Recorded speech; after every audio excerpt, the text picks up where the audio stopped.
Yeah, that's right, you brats. You better get over there and clean that up. Wait, we're live on the Yes, air. sir. Now, before we started live here tonight, folks, here on the In-Ring Wrestling Podcast, I was yelling at my older son. See, Casey, we have a young dog. And Yes. he hasn't quite figured out the routine yet.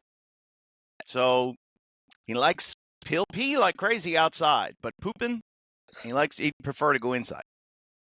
And that happens sometimes. I've seen that happen to wrestlers. There've been some hidden surprises, shall we say. I've been in a room before where they decided that the corner where the desk is going to be the urinal. Oh, So maybe the dog's the same way. Maybe. That's his toilet. It is. Hey, so we're celebrating a little bit here on the In-Ring Wrestling Podcast. By the way, over to my right, your left, that would be clad in red. That's our host and the inventor of this whole thing. Not of the internet, not of podcasting, but rather of the In-Ring Wrestling Podcast. That's Casey Thompson. And I'm Kevin Kelly, and today we're here to celebrate 500 subscribers. Woohoo! That's right. Take the wins. We said from the beginning that we were in it for the long haul, that it was going to be, handshake by handshake. It wasn't a marathon. It wasn't a sprint. It's a marathon. Right. And, I mean, that's our 500th subscriber. I mean, in the podcast world, it might not be a lot, to some of these guys that had millions of subscribers. But you know what? This is just me and you, Kevin. Yep. We're just out here just turning it on and talking about our experiences in professional wrestling. I was with WCW for the longest time, did a little WWF, dabbled with it. You were with WWF, behind the scenes, So we tell everyone about our experiences and our adventures. We have toilets in the hotel room in the corner. We've been through it all. And we tell everyone all the stories that some people might not even tell them, but we like to tell all from A to Z, behind the screens, you name it, we talk about it here. There's no, from what I understand, there's no holds barred. I mean, everything's on the table, right? I'll give you for instance. So last weekend I was doing seminars in West Fargo, North Dakota, which it was part of a big show for Below Zero Wrestling at the Lights, which is an outdoor concert venue. Basically, Fargo, North Dakota was always Fargo. And west of town was, I'm guessing, farmland that over the last maybe 10 or 15 years they've started to develop, because this is just all new and all beautiful. And it reminded me of Florida, actually. Because it was very flat and it was very green, a lot of scrub brush and things like that. But they've built all this new stuff, new hospitals, new this, new that, and it looks great. And one of the things that they have is this concert venue with apartments surrounding it. It'd be amazing to live there. Called the Lights, and they had a big show there. So we did a seminar during the day. The reason I bring it up isn't just because I want to toot my own horn, toot, but I met a friend of yours while I was there. Oh. He is the father of a second-generation wrestler.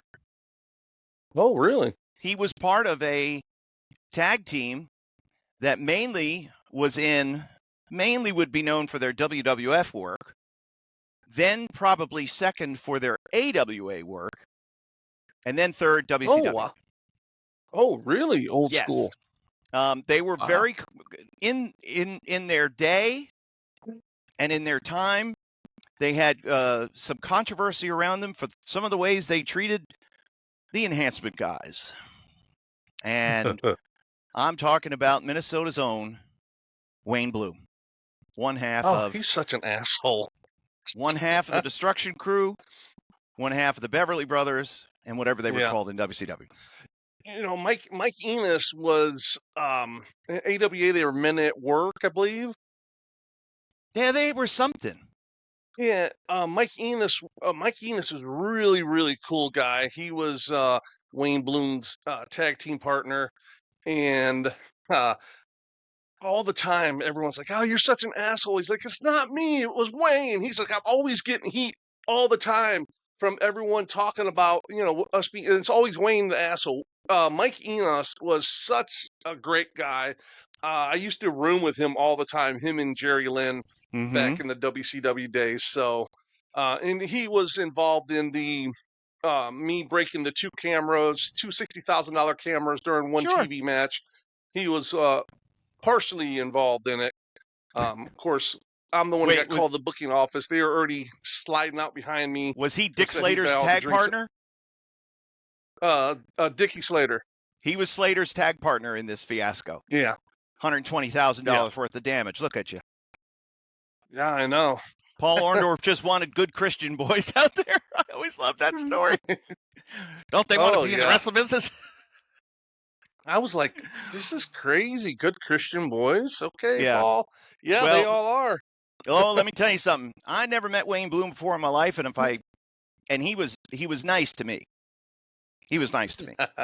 He was sitting next to me with his son, Cal Bloom, who was in NXT, and I can't remember what his name was, but anyway, he wrestled on the card, and oh boy,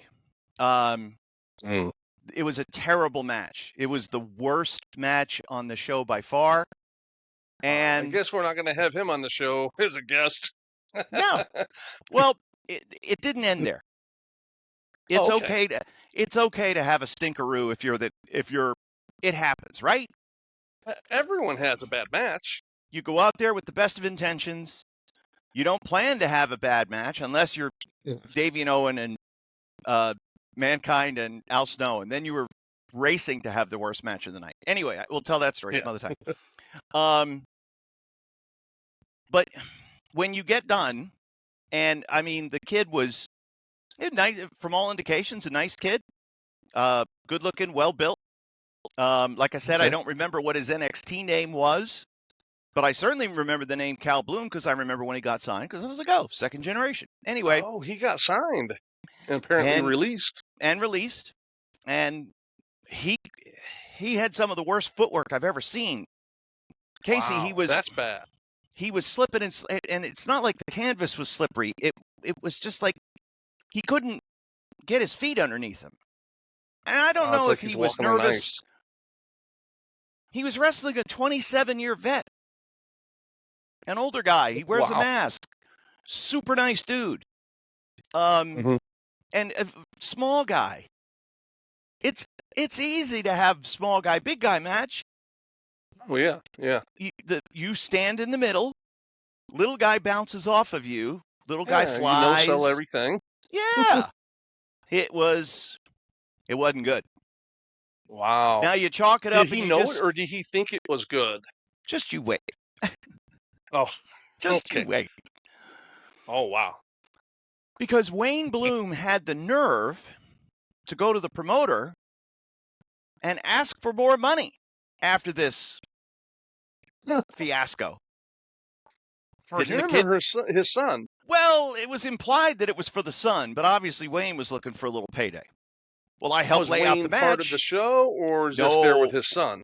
He wasn't even booked. He didn't even go with him to ringside. He just signed some autographs. Yeah, this is what you are. This is when we talk about being carny. Mm-hmm. This is a prime example.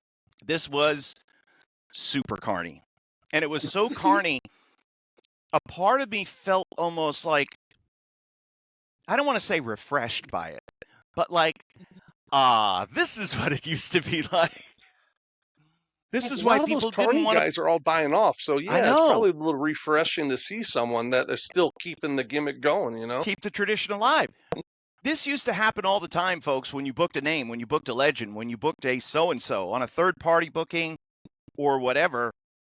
They would find a way to have not something right, something's wrong, something this, something that, and I need more money. And since you booked them through the office, you really couldn't call anybody, and you did your best to try to keep the relationship going, and the talent knew that, so they would take advantage of you, or the promoter would have the sense and the balls enough to say, get out of here. And then on Monday, they would call the office, whoever they booked them through, and say, tell your boy he's never welcome here again. And no, he's not getting his extra $200. Well, that was what Wayne Bloom wanted. And he said, and I heard this from the promoter, well, didn't the kid do good? And it was like, and the guy, bless his heart, the promoter didn't have the nerve to say no. He wasn't good. No, he was terrible. But yeah, he was terrible. And then, well, I helped lay out the match and this and that. And can I get a couple of extra, can we get a couple of $100 extra for the travel and for the time? And he's like, no, we agreed on this price and a hotel. And that's what we agreed on. You've only had one show under your belt. Have you ran across guys like that yet that like try to come and hit you up for more money and they come up for different reasons? Oh, gas is expensive, this or that. I've experienced that. Yeah, I ran shows for different people. When Jim Cornette moved from Connecticut back to OVW, I took over a lot of his responsibilities in talent relations, and one of them was to kind of babysit some of these third-party shows. And Jim said, hey, there's one you want to be involved with, because this guy, Sam Romanella, who runs a memorabilia store in Connecticut, he does really good business, and he's a really nice guy, and he's really well organized, and you'll enjoy working for him. And sure enough, I did. And Sam was a dream, easy. Everything was organized. Everything was laid out. No problem. The only one that asked for something off the menu, shall we say, was Sabu. And Sabu wanted pot. And I was like, he's like, you got any marijuana? No, I don't smoke. Better than what Jake wanted. Probably, yeah. Do you know anybody who has any? I don't know, man. You can ask around. Not really my thing. Wow. Get on the intercom. Attention, all the rest. Do we have any Smiz in the house? Smiz. So anyway, as far as holding us up for money, no. Sabu, he was friendly asking. But that was always one thing that stuck in my head, because and Sabu was easy to deal with and did his match and stuck around and did autographs at intermission. And then this was like at the end of the show. He was just looking for some Mary Joanna. Do you know of any guys that you've heard of that would hold up the promoter either before the show, after the show, trying to find more money? I know guys that have held up people before they go out. Oh, the house is better than what I thought it would be. I need some more money. That's a grizzly old vet kind of thing they would do. But do you know any of the boys out there that were difficult to work with on the independents? I'm trying to think if anybody was difficult. Did you ask me, Kevin, if I knew? Oh, well, yes, Kevin. Well, I mean, Casey, you might have run across a name or two who may have been difficult. I would love to hear it. Yeah, okay. Well, Kevin, let me think. Funny you should ask, Kevin. Yeah, funny you should ask. Surprisingly, most everyone was pretty well. I didn't have any issues. Right. There were two guys that would always call, ask for a little bit more money. Hey, you think you could bump that up a little, maybe another 50, or they didn't care for the finish of the match. They think they could come up with something better because they didn't want to go, which Alex Porto was really? one of them. Yeah. And his partner, Frankie Lancaster. What? Yeah. You know these guys. They'd always try to get a couple more bucks. Oh, gas was really, really expensive, this and that. I'm like, when I called and booked you, you told me the price, we agreed on it. That's it. So, those about the only other person would be, and it wasn't really, it was more him trying to get a booking. I finally booked him once, and I've talked about him, the Cuban assassin, David Sierra. Yeah. He'll leave it, hey, brother, this is the Cuban assassin, and, you can book me. I got this brand new Cuban heavyweight championship belt.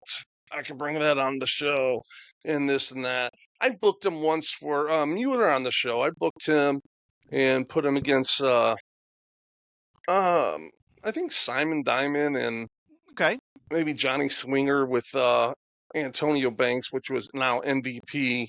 Uh-huh. Which he did good. He was fine. He worked, but Yeah. I kind of did it just because, he had heat with me, the whole, Paul Orndorff, I was going to book Good Christian Boys for for him, and Oh, the okay. Cuban used to book guys, and so he got a little heat with me over that, and Paul kind of squashed it all, and um, I had a few back in the day when we had answer machines. I had a few nasty Uh, messages from him. Um, It is what it is. I So, I but never it's all good. I could never say a bad word about David Sierra. I could never say a bad word about him. He was always great to me. No, I'm He not saying anything bad about him. Nope, just I'm being just honest. saying, he never argued about the money. Mm-hmm. Everything was fine. It's just he'd always call me and try to get. I mean, which everyone was trying to get bookings, and that's what you had to Yeah. do was call the promoters. Hey brother, I can, that would be really good, a good angle. They're pitching their stuff to try to get on the show, especially when you have TV and stuff like that. Guys want to, get on board and stuff like that. So, but the funny thing is that his added perk was his Cuban heavyweight championship belt Yeah. and everything. Um, So, but didn't he a did guy? work hard. I've worked him. I Yeah, worked him in matches myself. Had great matches with them, and he still works. Believe it or not. I've seen it, and Yeah, he doesn't look too much older than he did 30 years yeah, ago. yeah. Like he It's looked old in his 20s, and now that he's in his 60s, he looks maybe just a little older, but yeah. not like you would think. Isn't that funny? Have you ever seen those things like this is what this actor looked like at 46 and he was Oh, gray and yes. looked like I sit there and I'm like, I don't know if I like them or don't like them. yeah. Because it gets me very morbid about dying and stuff like like that. So I Oh, used to watch them. I skip over them and stuff like that. Um, yeah. but And I've been Cuban's one of watching a those lot guys. of wrestling this week, and I'm watching this.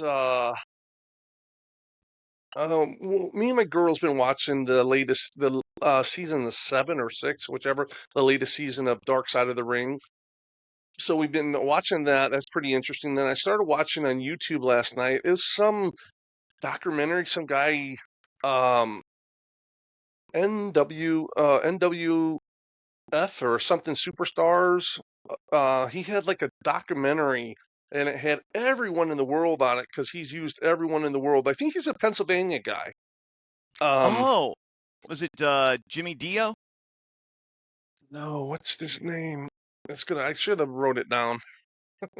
Um, but he has it was Kevin Sullivan's on it. I mean, everyone in the world's on it, but Kevin, it was really cool. I was watching it last night because it was showing Kevin when he lived down in the Keys, out by his house and everything. And I'm like, oh, that's really cool because it was the time that I used to hang out with Kevin a lot. Yeah. Was right during this time, and Kevin had the guest house I used to go stay in and everything. We go out, snorkeling and scuba diving and all that kind of stuff, and so it was real cool. But one thing Kevin said, which I was like, wow, this is really it's so much the truth. He says you start off on the independence and you end on the independence, and you hope maybe in the middle you have a run or two.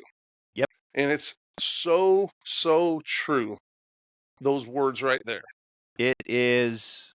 And going back and watching the movie, because I watched it once, The Wrestler, Yeah. and the that first scene where the former big star, the former intercontinental champion, is lacing his boots in an elementary school, and I'm like, "Yep, that's it. That's it right there." I have a story about that movie. All right, let's hear it. So Mickey Rourke lived in um, South Beach in Miami, Okay. and I guess he was didn't they wanted him to go up to New York to be trained by one of the Samoans, right? I don't know if it was Sika or Alpha, maybe Alpha. One of the Samoans trained him for the movie, but he didn't want to go up to New York. So somebody recommended me, asked them, hey, someone down in, South Florida that has access to a ring, could help you could train him or whatever. And I think it was Billy Gunn who, because we go back, I knew him before either one of us got in the business. We all were in, Eddie Mansfield's promotion together. Yep. And so he's like, yeah, I got a guy down there. So I got a call from one of the producers of the movie, asked me hey, do you have access? And I'm like, and I don't know if I did or not. And of course, I absolutely said, yes, I do. And because we've talked about how you never know, you have to throw it against the wall and see what sticks. Sure. So they approached me about being the person that trained him for the movie. And because he didn't want to go. And so I'm like, yeah. So I had everything all worked out. I had a building with a ring. I don't remember what the pay was, how much they were going to pay me to do it. It was going to take like about 4 to 6 weeks to train him everything to become a professional wrestler and help with all that stuff and everything. And all of a sudden they call me back and they're like, you know what?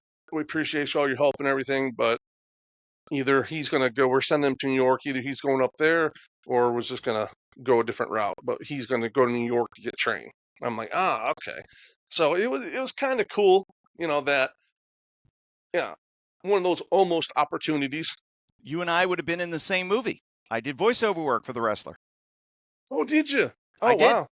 In fact, I was credited for a role that I didn't play, and it took Bobby Cruz out of the accreditation. I think I've told that story. Wow. Bobby Cruz was so mad because they filmed the in-ring segments, especially the end match, the Ram versus the Ayatollah, who was Ernest Miller. Right. They did that at a Ring of Honor show in like Edison, New Jersey or something like that. And okay. They did a couple of different scenes. I think they did the hardcore match there as well. Anywho, and I had done some voiceover work. I actually got to work with Lenny Leonard, which was a thrill because he was a super nice guy and we'd always been friends. And so we got to work together on that day. Went to Brooklyn, did a bunch of voiceover stuff, got paid and left. And then the movie comes out and I watch the movie and I hear my voice a couple times and I'm like, oh, that's pretty cool. Then I see the end credits and it lists me under my real name, Kevin Foote. It lists me as the ROH ring announcer. And I was like, and that was Bobby Cruz. And boy, wow. Bobby Cruz wasn't happy when we finally got together and talked about it. He was so upset because he actually went to the premiere of it, wherever it was, and sat there with his daughters and just waited to see his name in the credits at the end. And Kevin Foote, what the fucker? Oh, he was so mad. He was so mad. And Bobby, you got instant heat for doing nothing. I didn't type it. I didn't change. I called and asked them to change it. And they said, what? Are you crazy? I'm sorry. Anyway. Oh, that's great. Yeah. But no, that was that became like a little cottage industry for a lot of guys because I know that they hired a bunch of extras. So like Blue Meanie and I think Tom Brandy and a few other guys that were in some of those scenes. Yeah. And if he trained with Afa, then he, wherever that school was, he trained with him there. Yeah. And then, of course, all the guys from Ring of Honor who got the opportunity to do a little stuff. Those things are always exciting for wrestlers because you're always hoping that it's the big break, Casey. This is the time. Hollywood's calling. Yep. Here we go. Yep. Because you never know what's going to stick. Because just like the wrestling business, I'm sure Hollywood's the same way. Yeah. The right place, right time. Doesn't matter. You can be the most talented guy in the world and something's in someone's head and you fit that description, what they're thinking, and it's like, come here. And there it goes. Changes your life. So that was, of course, as I said earlier, I met Wayne Bloom. And needless to say, his kid is not going to get asked back for Below Zero Wrestling. Anyway. So no Below Zero or WWE. No. So then the next day, I go to, here, Southern Joe. Just getting back to our last point, I interviewed Evan Ginsberg, the associate producer for the wrestler Small World. Southern Joe, even smaller world. It was Evan Ginsberg who booked me. Evan Ginsberg was the guy. Yeah, Evan Ginsberg was the guy who contacted me. And when he told me, I said, yeah, well, sure, of course. But I never expected anything to come of it. Yeah. And then was shocked when he called me back and said, hey, we're ready to go. A lot of heat with guys. I guess. I just think it's one of those things where he's harmless. Yeah, I know. He just has heat because he thinks he's been in the business more when he's really never been in the business. I know. You I know, know. so, and people that take that personal, that busted their ass to get in the business, especially the old school way, you know, where you had to pay your dues, they take that personal. Yeah, I know. Bob Cook. No. Anyway, so then on Sunday, we went to St. Paul, Minnesota, which is Oh, wow. adjacent to Minneapolis, and it's the state Mhm. capital. And we went to the wrestling school of a very famous wrestler, but he hasn't been on TV in a number of years. And he was shot like a rocket to the top of WWE. And then Yeah. he got some heat with Randy Orton. And down he goes. Ken Anderson, Mr. Kennedy. Kennedy. Then he went to TNA for a while, and he was Mr. Anderson. Yeah. And then he kind of got out of the business for a little while, and now he's running a school. And I guess he's run a school really? for a while. He had different partners in the school, and this will shock you. A guy who was known for getting heat in the business with the boys had heat with some of the boys in the business. Anyway, I don't know what for, and nor do I care. All I know is that Kenny was always great with me. I booked him as an extra when he was just getting started, and he got on the radar, got signed, was in OVW. Paul Heyman loved him, and they did something with him. But anyway, so he's running this school, and it's in downtown St. Paul in like an area, because it's like any other Rust Belt city. You know, it's been on its ass, and there's a lot of poverty, but they're trying to rebuild it, renovate it, fix it up, blah, blah, blah. He's got this beautiful storefront wrestling school that's like right across the street from like the train station. The train runs right through the town. You could take the train, you walk out the door, you walk 3 steps, and you jump on the train, and you can go back home. Nice. And he had some really good guys. Holy moly. I'm like, where have you guys been? We just wrestle up here in the Midwest. Like, wow. We got to get you seen and get you out other places. Casey, you would have booked 3 different guys that were there. Oh, wow. You would have seen them and said, I'll take him, and I'll take him. There you go. Yeah. And, I can't remember their names. Apologies. Because I didn't know them as wrestlers before this.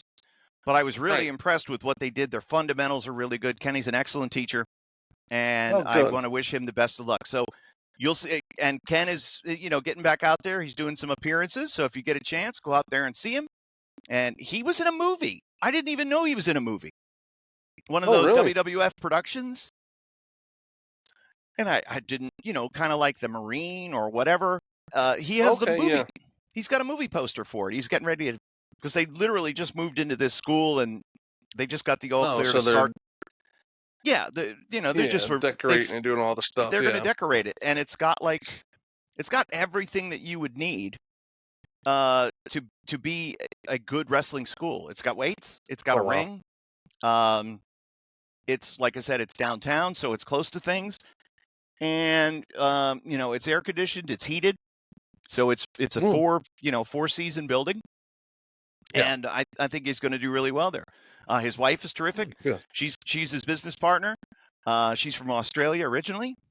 They met when he went down there on a wrestling tour, and she's terrific, very smart.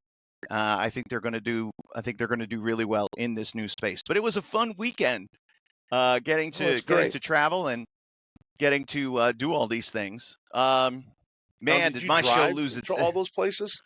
No, flew. You could fly direct. Okay. Because I live an hour and a half. I live an hour and a half north of Baltimore. Okay. And Baltimore is a major airport. And I was able to fly direct on Delta to Minneapolis. Yeah. And both ways, got upgraded both ways. And the flight was 2 hours and 15 minutes. Nice. If you fly, if I fly upgraded from having so many points from back in the day, huh? Diamond. Japan. Diamond for 5 years. Oh yeah. We had so many rollover miles and points from COVID because they weren't. They said, oh, people didn't get to fly, so we'll roll over the miles. Oh, we'll do it again the next year. I had 600,000. And oh wow. They said, well, you can take cash value. you can take X number of mile, or you could get diamond for every year you had more than 100,000. So by the time they whittled it down, I had just short of 600. So I only got 5 years of diamond status. So I still have 3 more years left. Oh, there you go. But that's fine. But yeah, so then the other big news, Casey, and again, you've always had people from different fighting backgrounds work for you. And again, South Florida was always kind of a hotbed for, MMA guys or boxers, like the whole sure. Berto family, was down in South Florida. So they were always involved in both boxing and wrestling. But there's a big story out there that Rampage Jackson's kid hurt a wrestler really bad on an independent show. Yeah. And if you look at the footage, it looks awful. It looks like this guy completely went into business for himself, and the dude that he hit apparently suffered severe injuries, brain trauma. Bleeding out of his ears. Oh man. I spent about an hour today just watching it, and I don't know all the behind the scenes stuff, but the guy that he messed up, he has to be a moron to begin with, because I guess, what's his name? Deja? The Rampage's kid? Yeah. I thought it was Raja. Raja. He was coming up with cameras, from what I understand. So this guy thought he was part of the show. So he takes a beer can and smashes it on the head, and they get a little heated there. And the guy apologized, multiple times. Oh, I'm so sorry. They shook hands. He said, "Oh, no problem. Okay." And so they're like, "Oh, the wrestling, how the independent scene works. Oh, let's take this and let's roll this into an angle." So they get Raja and say, "Hey, get your, give him his receipts. You get back going there, and you can, take them and, mount them and get a couple of little shots on them, whatever, right?" So when the show goes on, the time's right. The guy does a finish move on his guy.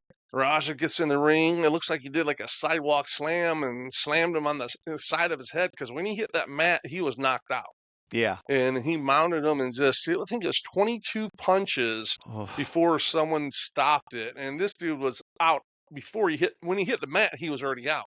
Yeah. And then it cut away, but I found more videos where like 4 or 5 guys got in the ring, they're holding back, and there's another big old jack guy that had him hooked up where he couldn't do anything, and he's still trying to fight them. I think he ended up headbutting another wrestler, headbutting to kind of get control, and it kind of went away from there.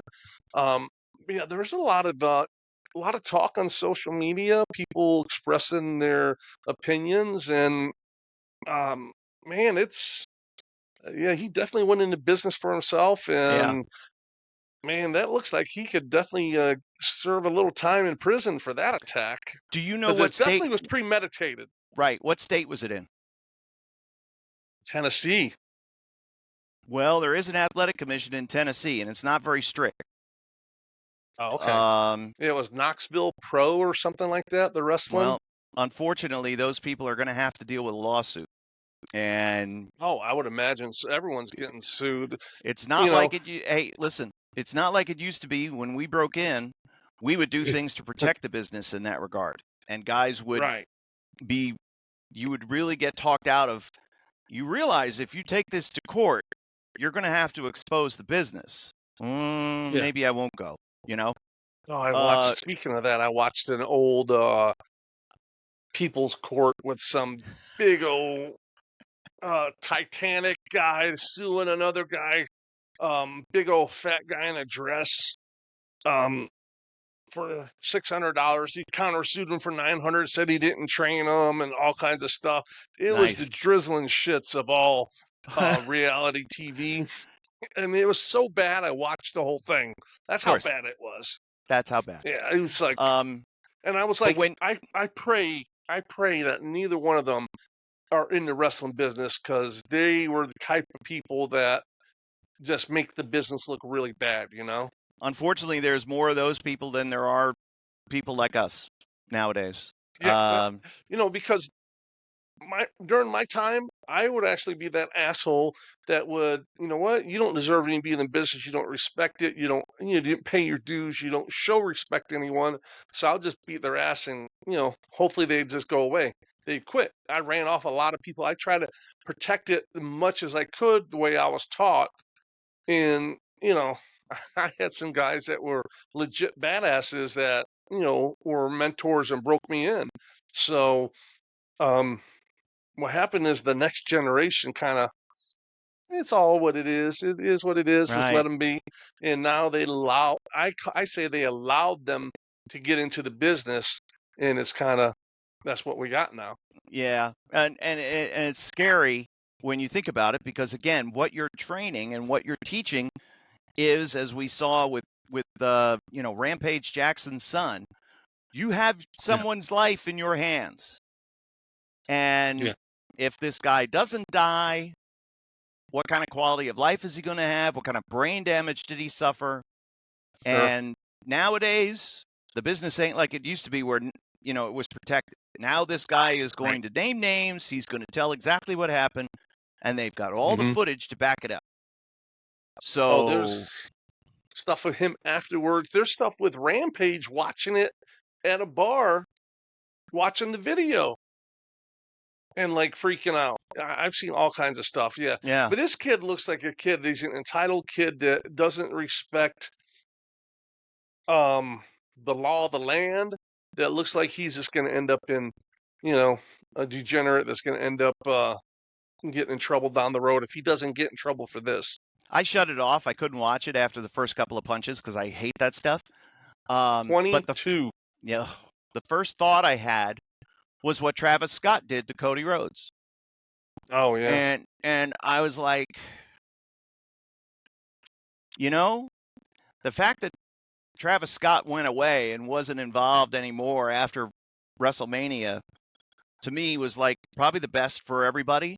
Because you can let people in the business and they don't understand it, they don't know what it is, and bad things happen.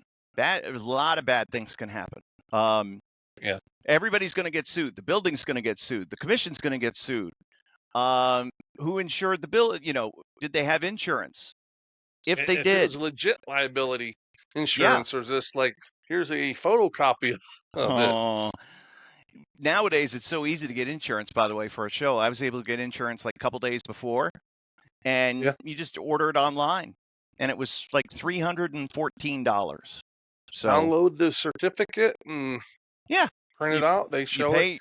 Right. So what's going to happen if the building didn't verify their insurance? So say, hypothetically speaking, say it's a scam document that it's not legit.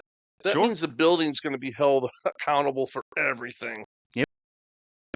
And it's going to be bad. And again, Knoxville has been one of those areas that over the last few years, Tony Givens is a great promoter. He's not affiliated with Knoxville Pro, at least I don't think. I'm not sure, but I we have great mutual friend in Chase Owens, and the Knoxville scene has been doing really well over the last few years. It's been, steady, and guys are able to go and make decent money, and the crowds are good. Yeah. This isn't going to help. This is bad for business. These types of things. And if anybody says, "Oh, it's good attention, it's good publicity," no, it's bad publicity, because people don't want when someone's life and their brain activity, is up at stake. Yeah, it's definitely not good. And again, what we know now, what we knew then and what we know now, two different things. And I saw a lot of guys, they got their bell rung, they would continue working, they would finish the match. Yeah. Nowadays, we stop the match. Somebody gets an obvious concussion, ring the bell. I don't care what's going on. Yeah.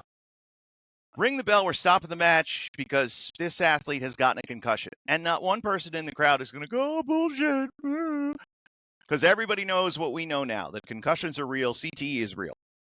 And I know that you and a lot of your pals from your generation, we laugh and joke about it a little bit, but you guys all did damage to your brains. Not Oh intent. yeah, You didn't I'm go out and sure. say, I'm gonna get brain damage. You just didn't know what was gonna happen when you broke Right. in. And you took Yeah, chair that shots and feeling of yeah, yeah. You know, if he would have just went out there and give him one punch as a receipt, yeah. I'll be like, you know what? Yeah, you knocked him out, but it's a receipt. Mm-hmm. But he gave him the receipt, and then he just kept on going, going, going, and going 22 times till people physically drug him off. And then he still tried to break away and fight those guys and try to go back at it while the guy's out there just laid out cold. Well, whoever explained it to Raja may not have told him that, right? Right. And he could have just been thought going along with what the plan was and not smart enough to realize that the spine buster knocked him out, thought the guy may have just been selling and was just laying there, and he just starts raining punches down on him. Yeah, he's I'm the not only making person in an the world that doesn't know wrestling's fake, right? but he may not know what he may not know if somebody gets knocked out. There was a scenario in Ring of Honor before I got there, before I started, and it was Roderick Strong against Delirious, and Roddy KO'd Delirious doing something, not reckless or dangerous, but then kept going and finished the match. And the finish of the match, as you know, because it's a Roderick Strong match, a lot of big impact moves. And it's like bang, boom, bang. Well, Delirious was out. And man, oh man, like how do you not know that? Well, All right. you don't know. And you just go along and you're doing your business. So even the experienced guy could be like, I didn't know. I thought you I were think that okay. I would be a thought maybe little. you got, you know? Yeah, he has a mask on that might be a little harder to, because you Yep. can't see his eyes. Really, And it, is good, but and we've seen, there was a thing with the one of the shows when I was there was the Bravado Brothers. And they were a good young tag team, North Carolina. Both of them, well, one of them is in the not the varsity team, the varsity crew, but whatever the college rah guys are in NXT. oh yeah. I know what you're talking about. Anyway, that was one. The other one got out of the business and is Oh like a wow. dentist now, or was running for political office or both. Anyway, the one who's in NXT, he got a concussion Oh wow. and it finished the match, but we knew he wasn't right. And then he came back through and he was a mess because he Yeah. blacked out. He didn't know what was going on. He was scared. He was afraid he was really hurt, and yeah, you got a concussion. It's okay. But, Yeah.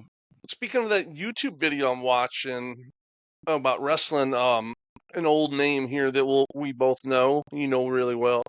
Trent Acid yeah. was in that. Was in what? This video that I'm watching, this little documentary that I'm watching. Oh, about yeah. Well, he was really like he was always booked. He was, Philly guy, and he was always booked on these types of Yeah. shows. What a Yeah, character. so he was in that, which he's no longer with us. He was a spot monkey, but he was. I liked him. He was good. There He was came down, something. worked for me, worked his ass off. There was something about him. Do you remember the idea Yeah. that we had? I know. Yes. I don't. Okay. There was something, but I don't remember. All right. So I'll refresh your memory. So your business partner at Okay. the time was like, we need a big name. And the biggest name that we could have gotten available at the time was Brock Lesnar. Yep. Because Brock had left WWF and was doing football or hadn't gone back to UFC yet and was like, well, that would be a big name. And I remember we came up with a scenario where it would be Brock versus Trent Acid. And the reason being is because Trent Acid would talk that fight up. He would talk people into the building. Yeah. And it would have been something to see. I don't know. I don't know if it would have been any good. And I don't know if we could have gotten the match in the ring. But it would have been interesting. But that was how we thought of you and I both thought of him. It's like, no, right, he's a top guy. He's got his problems. He's got his issues like everybody else. Yeah. But as far as somebody who just was an agitator, but knew how to do it and could be safe in the ring with everything that he did, man, oh man, Trent Acid was. another guy that was I was watching it and I'm like, oh, I said, that dude's an asshole. I said, he owes me $200. Was Who's that? Necro Butcher. Oh. Because he no-showed, and not that I paid him up front, is I paid for his flight that he never took. Necro Butcher. So I'm like, my girl's like, she's like, I love watching these things with you because it's like I have another side commentary of all the other things that you know about them, or about them, or experiences you've had with them. Yeah, So we'll pause right here because I'm going to tell you about this Necro Butcher. It's funny. I hit the remote, and I always do like that. I'm like, click. Oh, let me tell you something real quick. Yeah. Oh, this guy. Oh, yeah. But the and just to go back, and I still have the poster hanging. I'll always keep this poster because it was the first show I promoted. It was great. We lost money. Absolutely. But it was great. We lost money. But it was great. And again, where this goes, we'll see. Right now I'm not too sure, but yeah, did I tell you we lost money? But in terms of quality of matches and quality of people, you want to talk about a harmonious environment. Casey, this was a dream. Oh, you would have loved every second of it. It was so easy. It was so easy. It was just wonderful. By the time I got done paying paying the people I could pay, I went out in the arena and every chair was put away. The whole place was clean. It was cleaner than how we found it. I was like, oh my God, this is amazing. Wow. Yeah. That's great. What a crew. What a good crew. I see that the guy that you used, Wrecking Ball. Yep. We ended up even before I ended up making all the shorts, and there was a short with him on it. But even before, just the little section we were talking about it, he like reposted it, and he loved it. Put it up and everything like that. He did more than anybody else in terms of social media to promote this show, and for that alone, on top of the fact that he came Wrecking Ball, and he'll probably post this as well, and that's totally fine. This is the highest level of recommendation I could give to somebody. He did everything that was asked of him and more. We didn't ask him to like, share, subscribe. We didn't ask him to do anything, but he went above and beyond, and he does it for every show that he's on. He's busy. And that's probably why he's on good shows and things like that, because they're getting their money's worth and more. And I'll give you another example. We talked about second, third generation wrestlers last week on the show. And one of the shorts was about Billy Gunn and his kids, Austin and Colton. And we talked about it, how we both really liked them and stuff like that. And he retweeted, say that 3 times fast, the thing, and said, hey, thank you for the kind words and everything. Mm-hmm. And we started getting traffic, and it took us right over that top. We're right at 500, from him. So it's like, and he's doing the same thing, and he's at a higher level. He's still putting himself out there, we might have 500 people that are subscribers, but we get thousands and thousands. I have a short that's up the other day on TikTok. It had 41,000 views so far. I was just on TikTok. Yeah. Thank you, Scott. I appreciate that a lot. Scott Robert the Sage there. Yeah, everything went well. 41,000 on TikTok. Yeah. Just made no money though. Lost money. We lost money. We did. Yeah. I don't know. But yeah, I mean, so, but they're self-promoting themselves, both of them. Wrecking Ball is at a smaller level. He's with NWA Power, with he's with the Billy Corgan. Billy Corgan. Smashing Pumpkins. I knew that. Billy Corgan. Right. Yeah, and then you got Austin. He's with Tony Khan with AEW. Right. So, but he still is out there self-promoting himself, and that's the whole thing now. Generation guys have that is so much better than back in my day, because none of this stuff was around in my day when I wrestled. So you wrote letters, you sent videotapes, and you made phone calls. Oh yeah, to self-promote themselves like that, and I know this for a fact. I know a kid that was back when Bill DeMott was with the developmental program. The Mm-hmm. one kid he wrestled for me, his name was Preston James. So him and Billy were somehow knew each other, and Billy was trying to get him up there. He's like him, and there's another one of the Vandals, the Okay. youngest one, Johnny Vandal. um when they're doing all the cruiserweight stuff, they're trying to do some stuff with him, and they're like, get your social media presence out there more and get more followers and stuff like that. So they want people that have a big social media following, to self promote themselves and their product. Right. So That's it's they want to, and especially for the WWE ID program. yeah. I don't know how far that's going to go, but whatever it is, okay, let's just take How that does that and just exactly say work for people that might not know, like myself? they sign you. They sign you to a contract, and I think it's valued at it's less than $30,000 for a year, and that money is supposed to be used for you to travel and to get new gear and to get your social media following. Make sure that if your social media is no good, get somebody who can help you to do it. Do whatever you can to get more experience and to be perceived as a bigger star. You're not Right. supposed to take the 30 grand and put a down payment on a car. Yeah. But you're supposed to get new gear, do all this and that. Then you book yourself, and the thought process is, hey, this is a WWE ID guy, so it carries a little weight in terms of how the guy is going to be booked, where he's going to be booked. And I do Right. see several names that do get a lot of bookings, like Sean Legacy is somebody that I've personally seen. Yeah. But I think as far as what the end game of it is, obviously I think they want them to go. They would be the enhancement guys, I think, for NXT, NXT.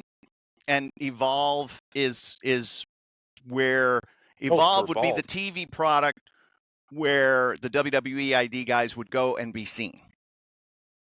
Gotcha. And they See, I might first I be thought it was independent promotions were, because it would say WWID, because a lot of them have like posters up and there stuff, are at their shows.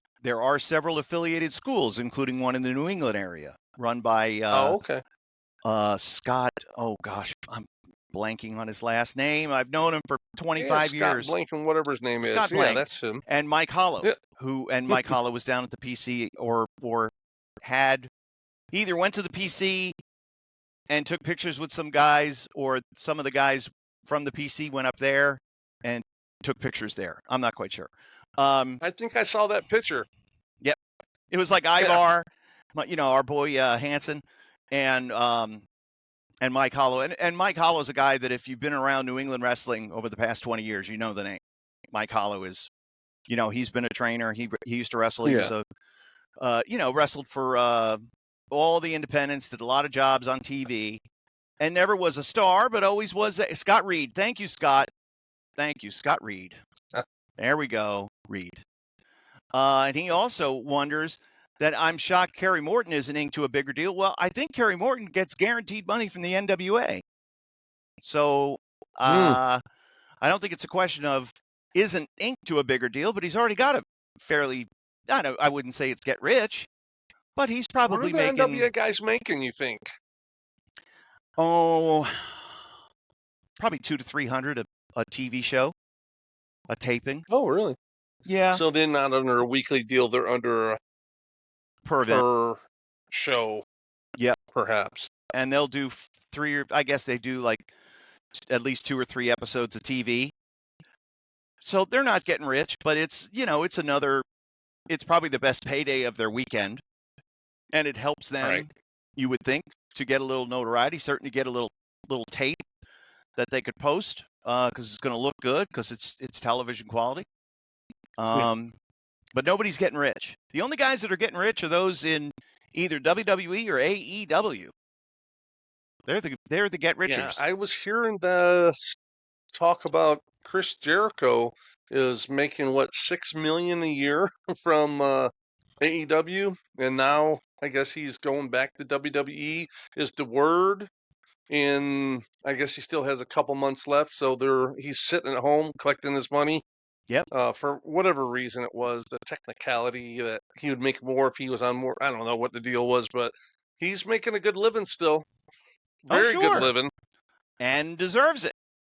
He definitely deserves it. Yeah, he's always been really good about reinventing himself to being Chris Jericho, but a different version of him. And I think the one that I liked the most was more of a comedic version, is when he would, I think it was WCW where he's reading, what was he, the 1001, Dean Malenko, 1001 Holds. Did he have 1004? And he was just reading, they went to commercial, and he read through the whole commercial. They went back live, and he's still reading number 572. And I was like, that's just gold. That was great. He and I think, and if I had to guess, because I certainly didn't. Chris did not confer with me about his upcoming decision if he is making one. But it just might be time for him to move on, because he's kind of wrestled everybody that there is, and I think at this point you got two choices: you either move on or you move down the card. And instead of doing a bunch of jobs and putting a bunch of people over, diminishing his overall star quality, if there's an opportunity to go and reinvent yourself again in WWE and to do something different, hey, why not? Sure. So I think that's part of it. And yes, see, this takes me back now, of course. If I remember right, and you do remember right, Scott Reed came from the old Steve Bradley WFA days, if I remember correctly. You are correct, sir. Steve Bradley was, by a lot of people's estimation, kind of the best wrestler that never really made it. Unfortunately, got hooked on drugs and died of an overdose. Was never kind of seen that before, huh? I don't know. Let's put him in the same category as a Trent Acid. He was very much like, boy, just would give his life for wrestling, and it just got the better of him. Spent time in Puerto Rico. Living the gimmick all the time, huh? Yeah. He tore up his knee in Puerto Rico, and he didn't tell anybody when he was undevelopmental because he didn't want to get heat. And so he started, taking painkillers to quiet the pain, and then got hooked on painkillers, and then it got worse. And it's just a tragic story. And we've seen too much of it, over the last 25 years. And it was one of those. That was one of the deaths that affected me personally because, I was very close with Steve and got to know his family. And it was just, it sucked. But, because he was somebody that when he went to Memphis, like, I played a big hand in what he was doing creatively there. And it was an extension of what he had done in Puerto Rico, but let's position him in a certain way. And he's coming in and he's a star. And he was Kurt Angle's first opponent, by the way. Oh, wow. Yeah, on Memphis TV, he wrestled Kurt, and was thought of quite fondly by Kurt in his book. And he was one of those guys that, if you were in the business at that time and you were around the New England independents, or if you were in that circle, in that sphere, you knew the name Steve Bradley because you either worked with him or you seen him do jobs or whatever, and you were like, this guy's going to be something. We know it. And it just, it didn't click. And after he got let go, he went back to New Hampshire and he started his own promotion, WFA. And now that's what Scott Reed and others were reinventing, kind of rebooting the WFA, but now it's become Elite Pro Wrestling, because that was the name of the training center, and that's the one that's affiliated with the WWE ID program. So there you go. I just looked up the documentary name. So if you see me looking down, I was actually reading my phone, and it was Card Subject to Change from 2011. I'm going to bring that up here on my phone so I can watch it after we get done. Yeah, and I was about halfway through. I mean, they had literally everybody on this show. So it kind of, we've been watching Dark Side of the Ring, And then I just put it on last night because I was watching some stuff, and I was looking. I'm like, wow, this is like reminds you of a Dark Side of the Ring, because Yeah. each wrestler would talk about themselves, and then it would go into part of their personal life and everything. So it's pretty interesting. Mm-hmm. Um, So we were because superstar Billy Graham we just watched his episode of Dark Side of the Ring, and then we were all of a sudden, boom, there he is on this. I'm like, wow, it's like Billy Graham everywhere. there was I always follow. There's like a few of these on this day accounts, and there was an independent show on this day in 1992, and it was Wow. in like New Jersey, somewhere. It was like in New Jersey, let's just say, and it was like King Kalua was on that show. King Kalua may be on this documentary. Has been Oh wow. around since before then, going back to the 80s, I think, the late 80s. And I think may still wrestle occasionally all these years later. But that's one of those names that was like a staple on the independent scene. You had Nikolai Volkov in the main event. I think the name I mentioned before, Jimmy Dio. I think he wrestled Nikolai in the main event. And it Oh, okay, was yeah. probably 2 or 3 former WWF guys. With whoever the local independent names were at the time. It was a fairly good show. It was like, oh, I know just about everybody. There was like only one name that I didn't recognize out of the whole show. So that must have been Right. that must have been one of the better shows at the time because they had pretty much all the good talent. When you look at the way the business has changed, as we did this second generation thing a couple weeks ago now, and we look at how somebody like a Kerry Morton Right. can be. Are you better off relying on your second generation past, or are you better off trying to be your own man and create your own legacy and your own lineage? I was thinking about Bo Mm, Dallas today while I was cutting the grass. Yes, I was thinking right. about Bo Dallas and his Bo Leave movement and all this and that. And he was really starting to get over a little bit, and they never did anything with it. Yeah. And they never really did anything with Joe Hennig. Right. And it's like a damned if you do, damned if you don't. Do I go in and try to be the second generation of my father, or do I try to be my own man? What I mean, I find it what funny kind that of advice would you WWE. give? Yeah, I mean, it's weird because WWE, most of their second or third generation wrestlers, like you have um Rick Steiner's kid. Yeah, he's He's not special. known. Yeah, he's great, but he's not known as a Steiner. No, They recreated it, give him a name, and now people. I've heard during the broadcast, they're saying, oh, about being part of the Steiner family and everything now. But sometimes I wonder why WWE doesn't, you know, you know, get attached to that at all themselves. I mean, I wonder if they're the easy answer is, well, they can own Braun Breaker. right, They can't own Rex Steiner or whatever his last name is. right.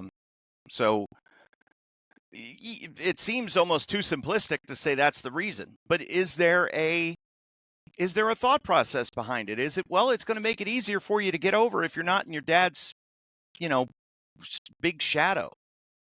Right. Yeah, for Kerry Morton, who is a terrific young man and is a very good young wrestler, very accomplished outside of wrestling as well, doesn't need wrestling to be successful or to make money. He's a smart, sharp guy. He's Right. not his dad. And he's his own style of wrestler. But if you hear that, and if you say, oh, this is Kerry Morton, Ricky Morton's son, do you have like a preconceived notion of what the style that he's going to wrestle? And he's different. It's so difficult it's got to be difficult for a second generation guy. Yeah. I would think it would be a little difficult. They'd have pluses and minuses and everything, but especially in that. You imagine being the second generation, and I'm not saying anything about Ricky Morton at all. Don't get me wrong. Imagine being a second generation like Wayne Bloom's kid, Yeah, the dad known to be an asshole, and still is. and not just from one person. It's not alleged. His own partner would tell you how bad he was back Yeah, in the day. and he So didn't. Oh, Von Wagner. That was who he wrestled as. Von Wagner. Thank you. I just remembered that. Second generation guy, and I did want to get your thoughts on this because it was something I saw. Richie Steamboat too, although he may have messed his back up.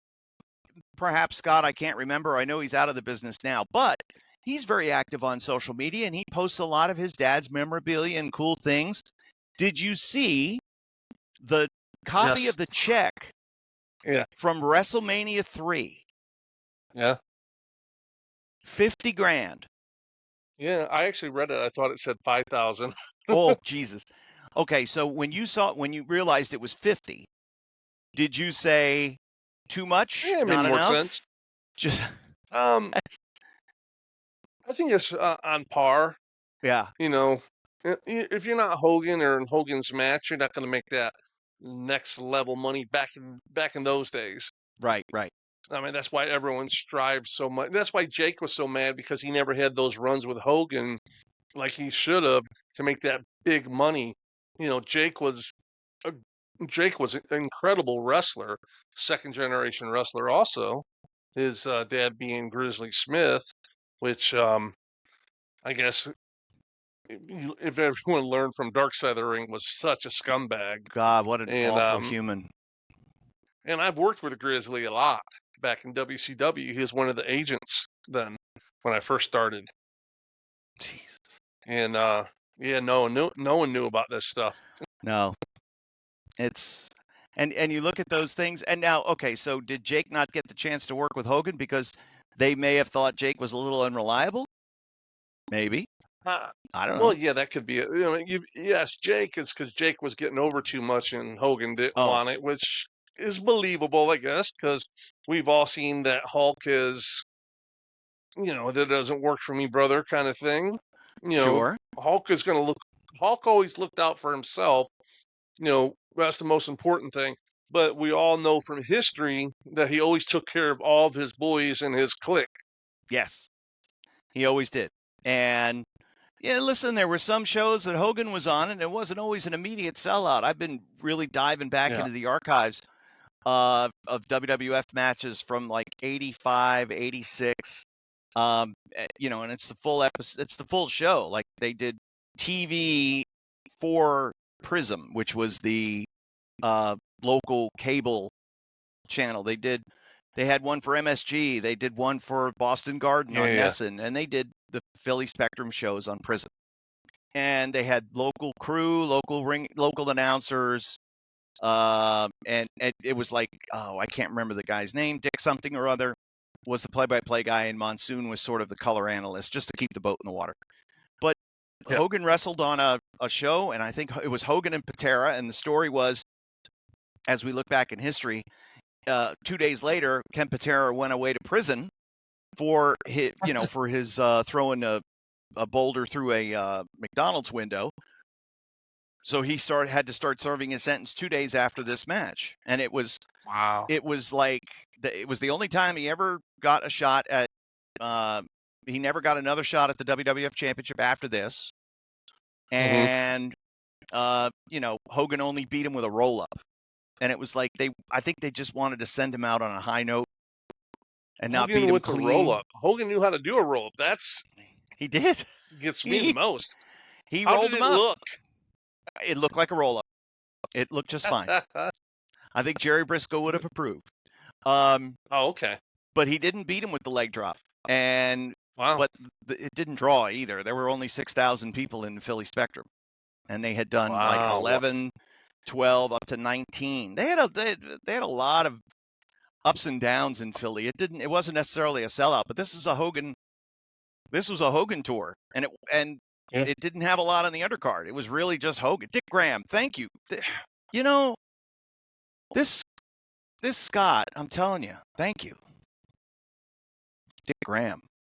He was a character on those Philly Spectrum. Woohoo! He was cheering along. Speaking of Philly or Pennsylvania, that documentary I'm watching that you're going to watch is called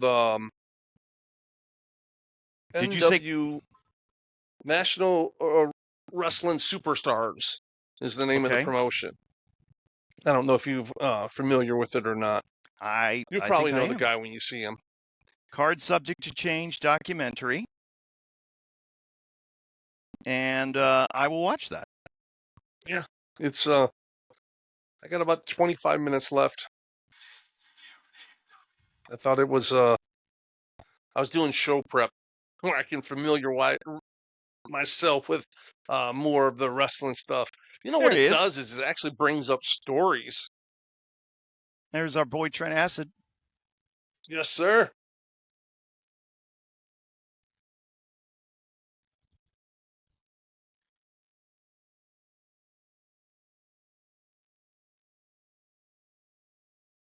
There you go.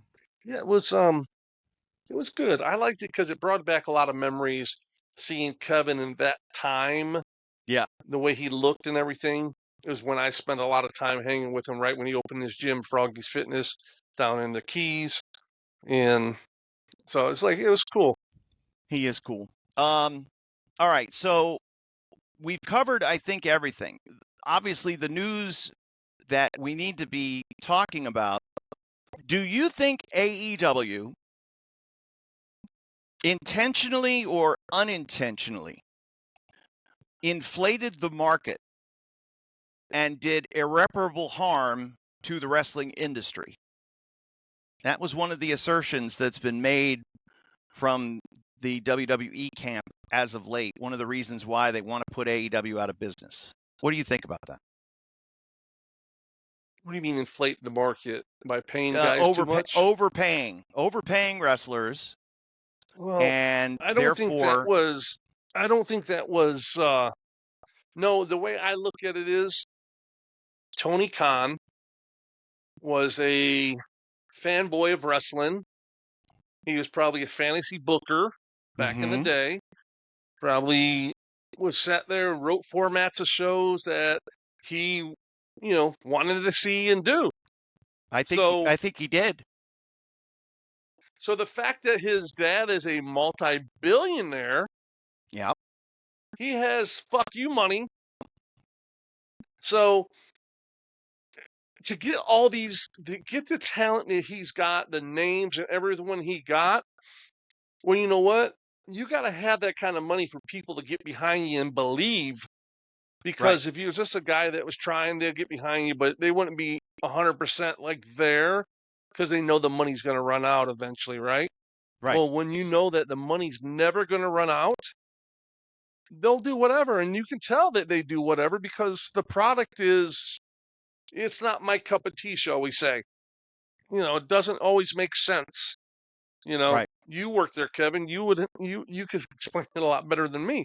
So I just think that I don't think it was intentional. I just think that he was like, you know what, this is what I want to do, and it's his playground.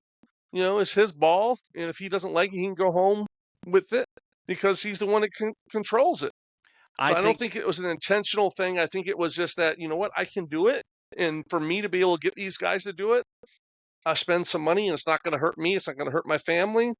And that's what I think. I find it ironic that WWE of all people is the ones that are screaming about, controlling the marketplace when they're trying to do the exact same thing by putting AEW out of business. Because the history of it, look at Vince. Yeah. Look at exactly what they did. How many places did Vince say that he was going to pay them money and stole the territory? Yeah. I mean, did it to Stu Hart, did it to Sam Mushnick, did it to probably did it everywhere he could. Kansas City. Vern out of business by just taking all of his guys. Yeah, that was petty theft at that point. I mean, because there wasn't much after he took Hogan. I mean, they can't. It's like the pot calling the kettle black. Yeah. That's I agree. The lineage of, Vince McMahon Jr. That's the lineage of Junior's heir of wrestling. He just stole it, took it, and didn't care. Right. So I think I hear that WWE might be buying TNA. Yes. I think what happens is it makes the product. This waters down the product when they own everything, because the boys don't have nothing over their head because they have nowhere to go. Right Mm-hmm. now, yeah, they're worried about it because they have to pay more, because there's an alternative without Tony Khan. And I've never met Tony Khan. I don't know the guy. But I will say, as much as I don't care for his product Mm-hmm. for a million different reasons, I think he's helped wrestling more than anyone has in the last 50 years of wrestling, because he's made an alternative where the boys have somewhere to go. He's made more new millionaires in wrestling than Vince has. Absolutely. And, Yeah. Somebody like an Eddie Kingston, for example, who earns every penny of the money that he gets from AEW, no doubt about it, and is an ambassador for the company and has done everything that's been asked of him. And he's out on injury right now. He had to get his knee all rebuilt, but he's coming back probably sooner rather than later. Anyway, if he makes $500,000 a year or $1 million a year, it's worth it. Pay him. It's whatever. Right. If Casey, if you wanted to pay somebody $200 and somebody else wanted to pay them $100, you're not affecting the $100 promotion, because they can say, this is what we're going to pay you. And this is, if you don't wish to work here for the amount of money that we pay you, then go back and work for the other guy who's going to pay you more. Go right ahead. That's called competition. That's called business. But WWE always finds a way of coming out looking like a little bitch. And I don't get it. Because they spend time, effort, energy talking about their competition. And they don't need to, man. They don't need to talk about anybody. They could just talk about themselves, and they could talk about TNA or their guys that are on TNA or whatever. And do you think it's changed because Vince is gone, that now they recognize them as competition or this or that? Or I think that's one of those areas that probably Vince wouldn't have tread upon, although he famously did with Ted Turner. But at the time, Vince had his back against the wall, and he was number two, so he needed to talk about the big dog, which in this case was Ted Turner's wallet and checkbook. And Eric Bischoff got Ted Turner to pay money. And again, where were they complaining about? Was it skewing the market? How about this? I'll give you this story. So when Mark Merrow and Sable came to see Vince, Vince was so in love with Sable, right, instantly, that he made an offer to Mark Merrow for $350,000 a year guaranteed. This is in 1995, early 96, whatever it was. Which was unheard of there. Unheard of. Was more money than The Undertaker was making, more money than Bret Hart was making. And he walked in with instant heat, didn't he? Oh, brother, did he have heat. And that was one of the few times that Jim Ross, who and again, this was, JJ was kind of on the out, not really there. I'm not really sure what was going on, but for whatever reason, Vince decided he was going to be the guy to handle the negotiations, and he overpaid Mark Merrow. Was anybody saying that Vince was trying to skew the market by overpaying for Mark Merrow? No, he made a mistake. He didn't make a good investment. Now, he wound up getting Sable out of it, and Sable made some money for the company. So did they wind up even on the contract? I don't know. I don't think so. But knowing Vince and what we know of Vince now, you think he paid all that money because he wanted Sable there too? Yes, I think he did. I think he saw a star in Sable that he didn't see in Mark Merrow. And again, I'm sure he never met Mark Merrow, never had seen him wrestle before. Just knew what people had told him, that he was Johnny B. Bad in Vince, WCW. he probably loved the Johnny B. Bad gimmick, though. I'm surprised that they never did it, or probably couldn't because of some sort of intellectual property. But nevertheless, I mean, geez, they're stealing from Little Richard. What's the difference if another company steals from? WCW had Little Richard there too. Yeah, I mean, Vince would have. Anyway, that was one of the things that we talked about. Vince's alley. Why didn't he just do Johnny B. Bad? It would have been so much better. But nobody accused Vince of skewing. We accused Vince of making a bad deal because he overpaid for Johnny B. Bad, and then he had to pay Taker and Brett more to make them at least even with Johnny B. Bad, with Mark Marrow, because it was causing all kinds of uproar in the locker room. And I think that if WWE decides that they want to put Tony Khan out of business, they're going to have to fight for a long time. Because, like you said, those are deep pockets right there. Dad's got some money. Deep pockets. Yeah. Dad's got NFL owner money. There's rich. There's really rich. Then there's NFL owner rich.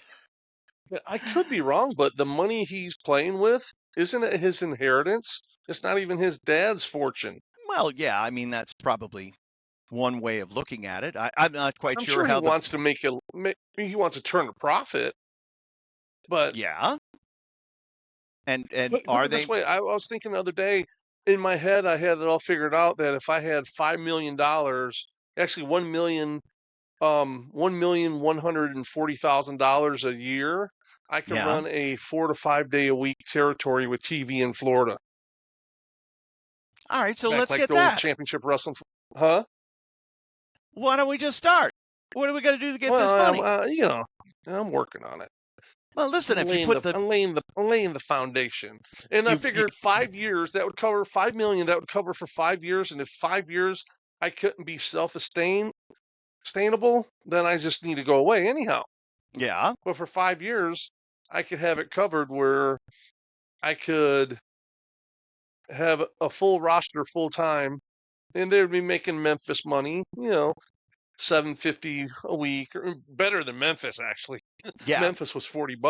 Memphis was $250 a week. Awful. Yeah, but I'm like, because we've always talked about people aren't getting their reps in, this and that. I know NXT is running some shows like that, trying to get that out there and everything. But I was like, I was just sitting here thinking while I was trying to go to sleep and everything, and I figured it all out. I had it all worked out once before, and I went over it with Mike Graham, and he's like, you have it. Actually, we talked about it before. We did. Yeah. We did talk about it. And again, what you're looking at, okay, so you're looking at an expensive media market in Florida, which was one of the things that Championship Wrestling from Florida always had to deal with. And now this is 40 years removed from that. So the prices of media in Florida have only gone up. But I'm sure that there are cost-effective ways to get buildings, to get talent. Talent's going to be there. That's the least of your worries. Oh, that's the least of the worries. Yeah, was talent. You got to get TV and you got to get buildings. And it's one of the things I thought about with the deal up here, because there's enough infrastructure when it comes to buildings, when it comes to school gymnasiums, college campuses, that type of thing, and you could run a fairly conservative schedule and run 2 or 3 shows a week. And everybody would make decent money. You would just have to probably have to get a job to make it worthwhile for you to move and uproot and do all this and that. And that's not unheard of. Guys that were in OVW had guaranteed money every week, and they worked at Chili's or whatever. They did what they had to do. The way I figured it out, we'd work 4 days, 4 shows a week, but 2 once a week, like 2 on Saturdays, do TV in the morning, then do a show that night. And they'd be set towns where you'd build it up like the old ones, 3 towns that were set towns that you're there every single week, and then you would have spot shows, which I always thought it was funny, and Bugsy was talking about this. He always thought it was funny that the spot shows were always on a Friday and Saturday night. He's like, the nights that are the best nights to promote, like they do now, was when they had their spot shows. So, but again, it was harder to get. It was harder to get thing that. Yeah, it was harder to get, like the West Palm Beach Auditorium. On a Friday or Saturday night, you would pay less. What a fun building that was. Oh, it's amazing to have that on a Monday, and 52 weeks a year on a Monday. But you're if going to the get a better circus came rate. to, you're going to get a much better rate. And they did that with the Mid-South Yeah. Coliseum in Memphis. Yeah. Thursday was Evansville, and that was really the end of the week. Friday and Saturday, or Friday would be Tupelo, Mississippi, or a spot show. Saturday was a spot show. Yeah. And then the week began on Monday and they would tape TV Saturday morning, and guys would either head east towards Knoxville or head west towards whatever spot show, let's say Jonesboro, Arkansas, or something like that. Pascagoula, Mississippi, wherever they were running, and they would and then reconvene on Monday night at the Mid-South, start the week again. So yeah, the funny thing is, this is how things like this that we're talking about, we're just shooting the breeze, talking about it. This is how things actually happen, though. Yes, I looked at there was an old picture put up on Facebook of Fritz Von Erich and his wife and Sam Muchnick standing outside the Palms Hotel, and you could tell it was like from the '60s from the way they looked and the right. the time, and they were there for the and the sign of the Palms Hotel said "Welcome National Wrestling Alliance," and they had their big annual convention at the Palms every year, and it's like, man, that would have been something to be a fly on the wall, to be invited to one of those meetings. You want to talk about being able to do business? Holy moly! Sure. Oh, absolutely. I'll give you. Actually, I know the answer. They just had the 59th annual Cauliflower Alley convention. Yep. It was in Vegas last week, Monday, Tuesday, Wednesday. Congratulations to our pal Dr. Tom Pritchard for receiving his Hall of Fame induction. Good job, Tom. Yep, Bruce was there to do the speech. Boy, did he have a suit on. Did you see that suit? I did. It wasn't a Michael Hayes, but it was, wow. It looked like he was living the 70s. It was a light colored suit with I couldn't describe the print on it, but it was unique. I thought about playing checkers. It may have been a little checkerboardish, yes, if I do remember correctly. And Mick Foley was there, and he probably had the same flannel shirt on that he always had. I think he's to tie-dye now. Yes. I've got our topic for next week, by the way, Casey. Okay. Is the art of calling it in the ring dead?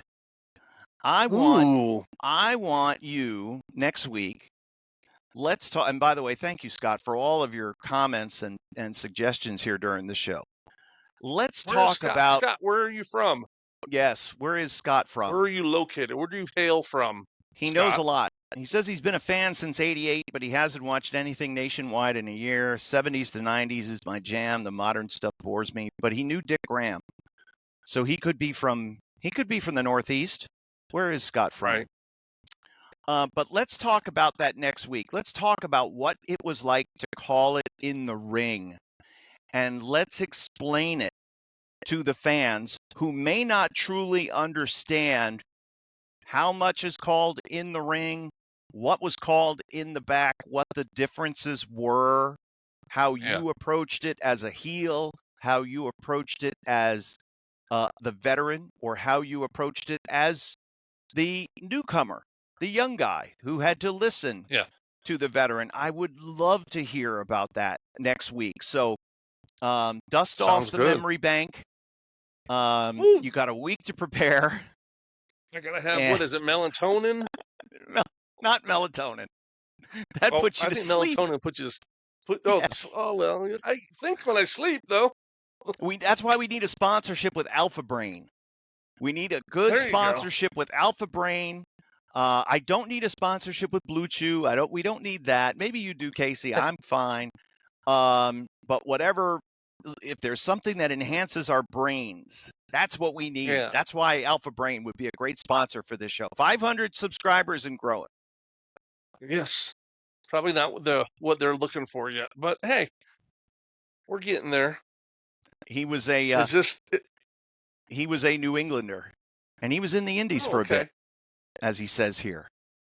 So, does Scott know the Lobster Man?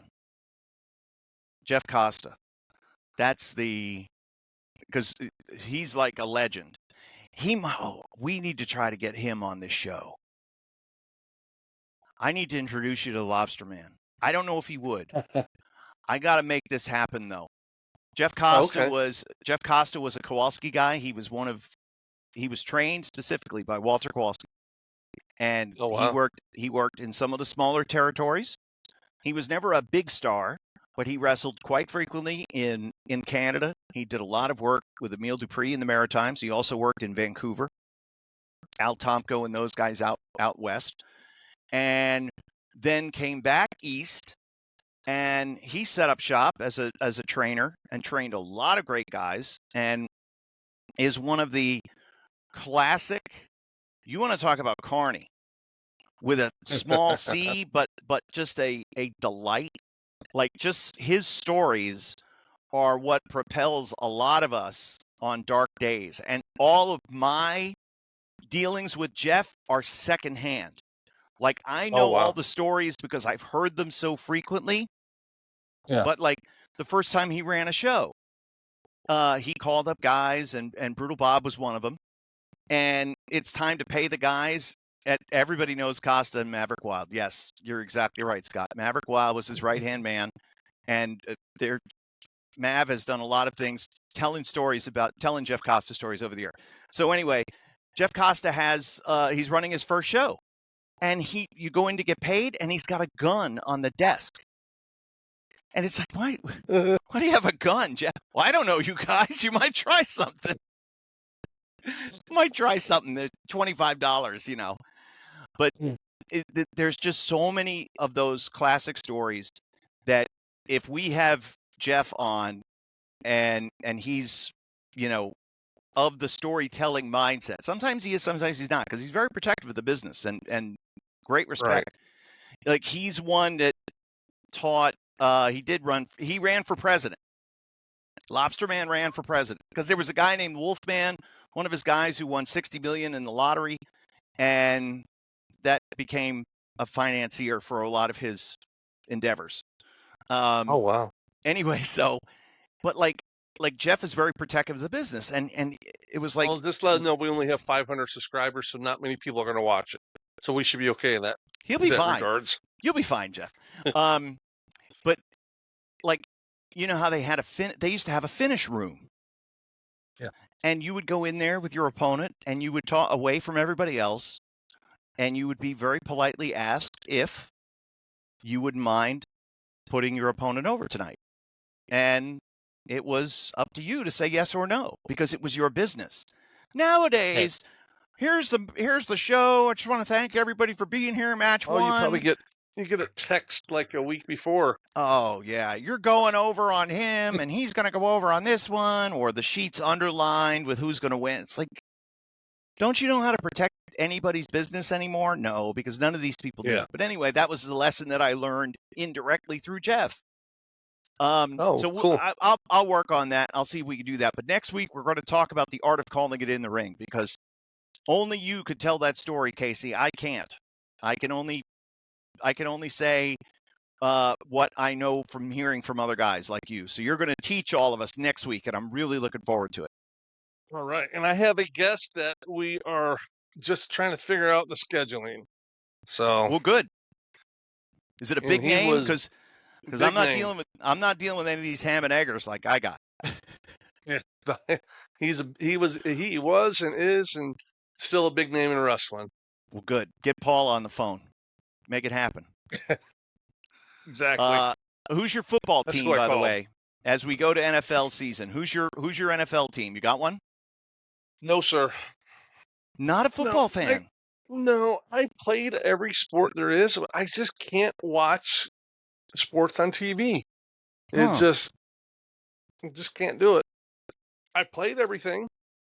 I can go and watch it live, but I can't sit and watch it. So you don't have a rooting interest for one. I'll go one with team or another. My son's favorite team, which is I think it's Green Bay. Yeah, Packers. Can't go wrong with the Packers. Yeah, they're always good. I'm a New York Giants fan, handed down, second or third generation. My father was a Giants fan, so it's Giants, Mets, Rangers, Knicks. That's my New York sports because I was born in New York. Now, you being a Michigander, do you have any allegiance towards the Lions at all? Why would I? They're good My dad was a now. Lions fan. I mean, through thick and thin, and a Yeah. lot of thin with Mostly them. thin. A lot of losing seasons. You got Thanksgiving and nothing else. But yeah, exactly. Yeah.